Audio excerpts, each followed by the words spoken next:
આપણે 7મા ચેપ્ટરમાં ભાષાને પ્રત્યયન પાર્ટ 1ની અંદર આપણે વાણી વિકાસના સિદ્ધાંતોની ચર્ચા કરી કે BF સ્કિનર અને તેના જે અનુયાયીઓ છે, એટલે કે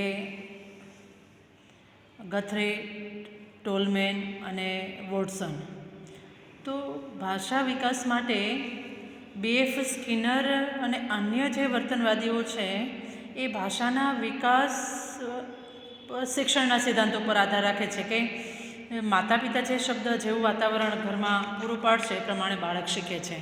અને ત્યાર પછી આપણે બીજો સિદ્ધાંત જોયો, જન્મજાત કે સહજ સિદ્ધાંત, જે નોઆમ ચોમ્સ્કીનો છે, જે ભાષાશાસ્ત્રી એમ જણાવે છે કે નવી ભાષા શીખવાની અને ઉપયોગની શક્તિ આપણે જન્મજાત લઈને આવીએ છીએ.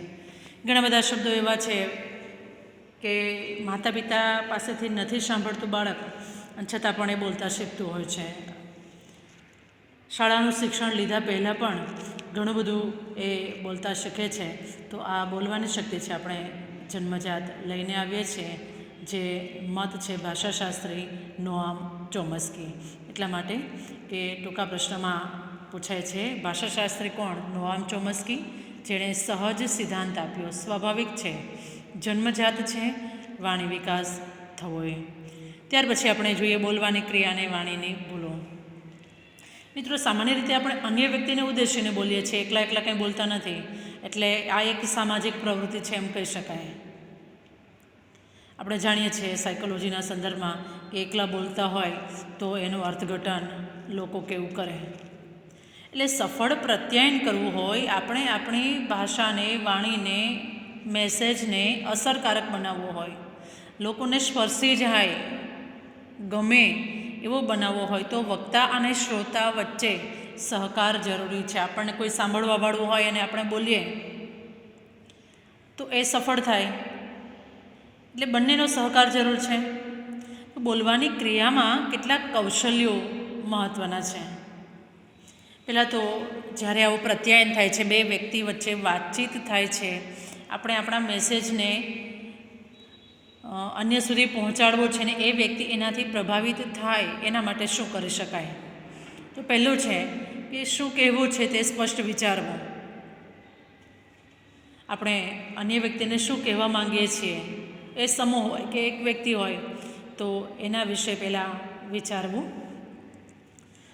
એ વિચારને વ્યક્ત કરવા માટે સૌથી યોગ્ય શબ્દો પસંદ કરવા. હું કઈ વ્યક્તિને મળું છું, એની સાથે મારે શું વાત કરવાની છે, કયા શબ્દોમાં હું વાત કરી શકું. એટલે બીજી પસંદગી છે, બીજું કૌશલ્ય છે, આપણી પાસે શબ્દો હોવા જોઈએ, યોગ્ય શબ્દો હોવા જોઈએ. આપણાથી નાના છે, મોટા છે, સમૂહ છે. ત્રીજી બાબત છે કે વ્યાકરણની દૃષ્ટિએ શબ્દોને યોગ્ય ક્રમમાં, યોગ્ય રીતે ગોઠવવા. યસ, સામેવાળી વ્યક્તિને આપણું બોલવાનું ગમે, એના પર અસર કરે, તો એ પણ જરૂરી છે કે જે કંઈ આપણે બોલીએ છીએ તે ભાષા છે એ યોગ્ય ક્રમમાં છે, ગોઠવાયેલી હોવી જોઈએ. તો જ સામેવાળી વ્યક્તિ છે એને બરાબર સમજી શકશે. ત્યાર પછી છે વાક્યનું ઉચ્ચારણ સ્પષ્ટ સંભળાય એ રીતે યોગ્ય શબ્દ પર ભાર મૂકે, એટલે કે આરોહ અવરોહ સાથે મધ્યમ ઝડપે બોલવું. મિત્રો, મોટેથી ઘાંટા પાડવાથી કોઈ અર્થ નથી. કન્ટિન્યુ, ઘણીવાર આપણે ટેન્શનમાં હોય ત્યારે આવું થતું હોય છે, કન્ટિન્યુ બોલી જવાનો કોઈ અર્થ નથી. તમને ક્લાસમાં અનુભવ હશે કે તમારી મેન્ટલી તૈયારી ન હોય ને શિક્ષક તમને જવાબ આપવા માટે ઊભા કરે ત્યારે શું થતું હોય. એટલે વાક્યનું ઉચ્ચારણ સ્પષ્ટ સંભળાય એ રીતે યોગ્ય શબ્દ પર ભાર મૂકી યોગ્ય આરોહ અને અવરોહ સાથે મધ્યમ ઝડપે સામેવાળી વ્યક્તિ સામે આપણી રજૂઆત કરવી જોઈએ. ત્યાર પછી છે શબ્દ સમૂહ પછી વિરામ. થોડું વિરામ લેવાનું છે, કન્ટિન્યુ ફટાફટ બોલી નથી જવાનું, કે જેને લીધે સાંભળનાર વ્યક્તિ તેનો અર્થ સમજી શકે અને વક્તાને પછીનો વિચાર ગોઠવવાનો પણ સમય મળે. એટલે બે શબ્દ સમૂહ વચ્ચે થોડો વિરામ લેવો, સામેવાળી વ્યક્તિને એનો અર્થ સમજવાનો સમય આપવો, અને આપણે હવે પછી શું બોલવાના છીએ તે પણ આપણે વિચારી શકીએ, જેનો સમય આપણને મળે. ત્યાર પછી છે વાણીની ભૂલો. મિત્રો, અસરકારક પ્રત્યાયન અથવા તો બોલવાની ક્રિયામાં આપણી પાસે કયા કૌશલ્યો હોવા જોઈએ? સ્પષ્ટ વિચાર, યોગ્ય શબ્દ અને યોગ્ય ક્રમમાં ગોઠવવા, યોગ્ય આરોહ અવરોહ સાથે મધ્યમ અવાજે બોલવું, બે શબ્દ સમૂહ વચ્ચે વિરામ લેવો કે સામેવાળી વ્યક્તિ અર્થ સમજી શકે. આ બધી બાબતો તો ખરી જ, છતાં ભૂલો ક્યાં થાય છે? તો ભાષાની ખામી હોય કે વાણીની ભૂલોથી ઘણીવાર અસરકારક પ્રત્યાયનમાં આવી ભૂલો છે થતી હોય. એટલે અસરકારક ભાષાના સર્જનમાં આવી વાણીની ભૂલો છે એ અવરોધ ઊભો કરે છે. જેમાં પહેલું છે અયોગ્ય શબ્દ પસંદગી. આપણે કૌશલ્યમાં એવું જોયું કે ભાઈ યોગ્ય શબ્દની પસંદગી હોવી જોઈએ. તો વાણીમાં ભૂલ ક્યાં થાય? તો આપણી પાસે અયોગ્ય શબ્દ હોય તો. એટલે ચોક્કસ અર્થ દર્શાવે એવા શબ્દને બદલે લગભગ મળતો આવતો બીજો શબ્દ વાપરવો. તો દાખલા તરીકે આપણે એક ઉદાહરણ લઈએ કે ગાંધી સાહેબ પોતાનો સમય બગાડીને અહીં આવ્યા એ માટે એમનો આભાર. પણ બગાડીને જગ્યાએ સાચો શબ્દ છે ફાળવીને, કે ગાંધી સાહેબ પોતાનો સમય ફાળવીને અહીં આવ્યા એ બદલ એમનો આભાર. તો શું થયું? અયોગ્ય શબ્દની પસંદગી હોય તો પણ અસરકારક પ્રત્યાયન થતું નથી. બીજું છે મિશ્રણ. બે વાક્યોના શબ્દોને એક જ વાક્યમાં આપણે મિક્સ કરીને બોલીએ. હાથી ડોલે છે અને કોયલ કુંજે છે એમ બોલવાને બદલે હાથી કુંજે છે એમ બોલાઈ જતું હોય, બે વાક્યો મિક્સ થઈ જતા હોય તો પણ અસરકારક પ્રત્યાયનમાં ક્ષતિ આવતી હોય છે. ત્રીજું છે શબ્દની અદલા બદલી. એક નૂર આદમી હજાર નૂર કપડાં એને બદલે હજાર નૂર આદમી એક નૂર કપડાં, એવું જો શબ્દ આડાવડો થઈ જાય તો પણ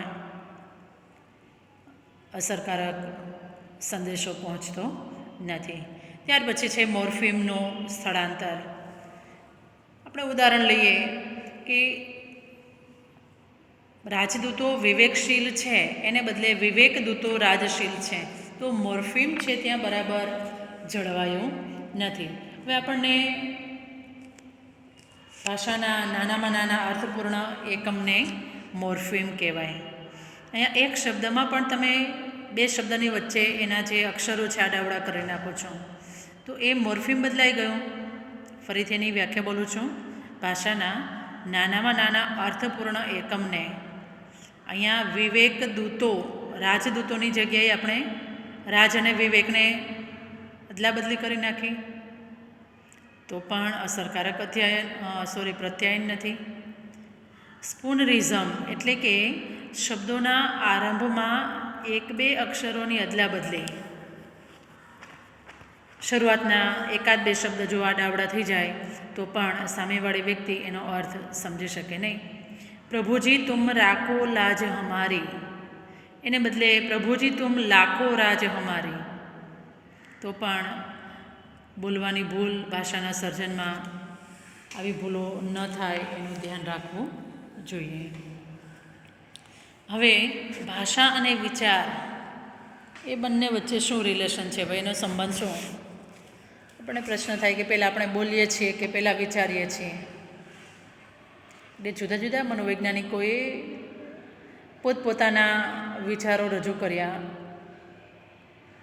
કેટલાક મનોવૈજ્ઞાનિકો એવું કહે છે કે ભાષા વિચારને ઘડે છે, એટલે કે પહેલાં બોલીએ છીએ ને પછી એના સંદર્ભમાં આપણને વિચાર આવે.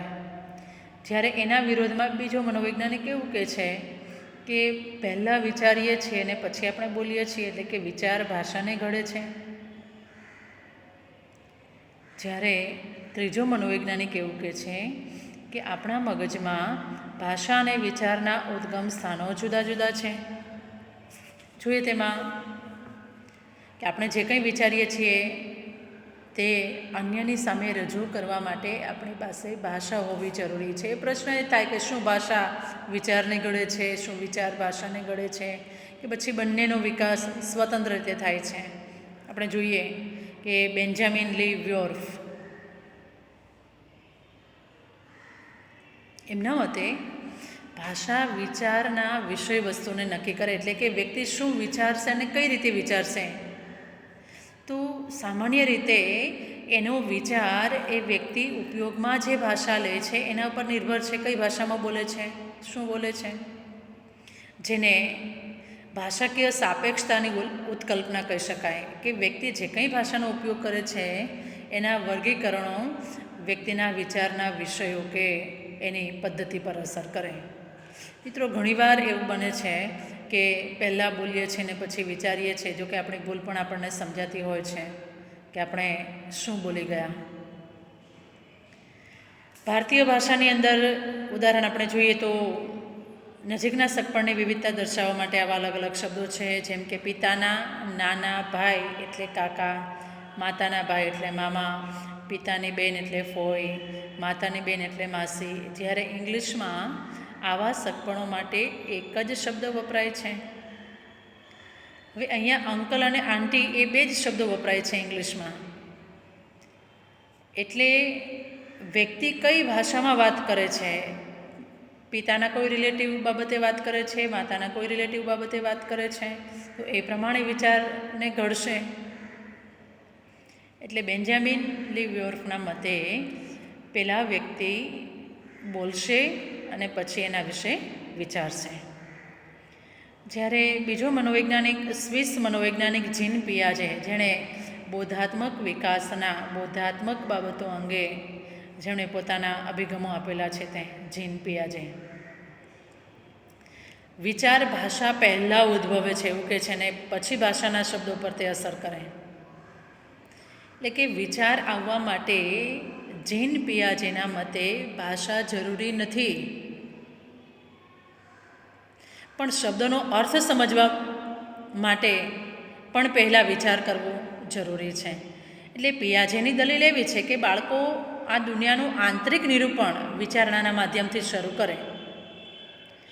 દેખીતી વાત છે, બાળક જ્યારે શીખવાની શરૂઆત કરે, દુનિયામાં આવે છે, દ્રષ્ટિ કરે છે, તો બાળક જે કંઈ જુએ છે તેની નકલ કરે છે.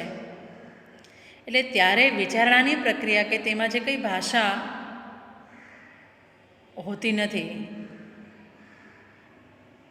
એટલે બાળક દ્વારા જે કંઈ બીજાના વર્તનનું નિરીક્ષણ થાય છે, અનુકરણ થાય છે, એમાં માત્ર બાળક વિચારણાનો જ ઉપયોગ કરે છે, ભાષાનો. બાળકને બોલતા નથી આવડતું તો પણ અનુકરણ તો કરે છે. એટલે જીન પિયાજે પણ પોતાના મત પ્રમાણે યોગ્ય છે એમ કહી શકાય, કારણ કે આપણા જીવનના અનુભવો છે, આપણે જોઈએ છીએ કે વિચારણાના સાધનોમાં ભાષા માત્ર એક સાધન છે, પણ જરૂરી નથી કે પહેલાં બોલીએ તો જ એ બાબતનો વિચાર આવે. મને તમને બધાને અનુભવ છે, બોલ્યા વગર પણ વિચાર પ્રક્રિયા છે એ ચાલુ હોય. એટલે પિયાજેનું એવું માનવું છે કે ભાષા બાળકોને શીખવી શકાય છે, પરંતુ શબ્દોને સમજવા માટે તો વિચાર જરૂરી છે જ. એટલે ભાષાને સમજવા માટે વિચાર એ પાયાનું અને જરૂરી તત્વ ગણાવી શકાય. ત્રીજો મનોવૈજ્ઞાનિક છે રશિયન મનોવૈજ્ઞાનિક લેવ વાયગોટ્સ્કી. એ એવું કહે છે કે ભાષા અને વિચારના ઉદ્ગમ સ્થાનો જુદા જુદા હોય છે. એ બાળકમાં ભાષા અને વિચારનો ઉદ્ભવ અને વિકાસ સ્વતંત્ર રીતે અલગ એકબીજાથી જુદા છે. કે બાળક 2 વર્ષની ઉંમર સુધીમાં આ બંને એકબીજામાં ભળી જાય, વિચાર અને ભાષા. પણ એ પહેલાં બાળક જે કંઈ અનુકરણથી શીખે છે એમાં આ બંનેનો વિકાસ છે, ઉદ્ભવ અને વિકાસ સ્વતંત્ર. 2 વર્ષ પહેલાં બાળકમાં વિચાર એ પૂર્વ શાબ્દિક બાબત હોય છે. હજુ બાળક શબ્દો બોલતા શીખ્યું નથી અને વિચારનો અનુભવ અને અભિવ્યક્તિ શબ્દો કરતાં પણ ક્રિયાઓમાં વધારે થાય. આપણે જોઈએ છીએ કે બાળક બોલતા નથી શીખ્યું, પણ એ પોતાના વિચારની અભિવ્યક્તિ કરવી હોય તો એ ક્રિયા દ્વારા બતાવશે, ઇશારો કરીને બતાવશે, રડીને બતાવશે. ટૂંકમાં 2 વર્ષની ઉંમર સુધીમાં બાળક પોતાના વિચારને શાબ્દિક રીતે અભિવ્યક્ત કરતું થઈ જાય છે અને તેની બોલવામાં પણ તર્ક રહેલો હોય છે, આપણે જોઈ શકીએ છીએ. એટલે વાયગોટ્સ્કીનું એવું માનવું છે કે 2 વર્ષની ઉંમર પછી ભાષા અને વિચારનો વિકાસ એકબીજાથી સ્વતંત્ર ન રહેતા એકબીજા પર આધારિત થઈ જતું હોય છે. મિત્રો, અહીંયા આપણે સ્ટોપ કરીએ છીએ. ત્યાર પછી નવો ટૉપિક લેવાના છે, પ્રત્યાયન. જેની ચર્ચા આપણે હવે પછીના વિડીયોમાં કરીશું.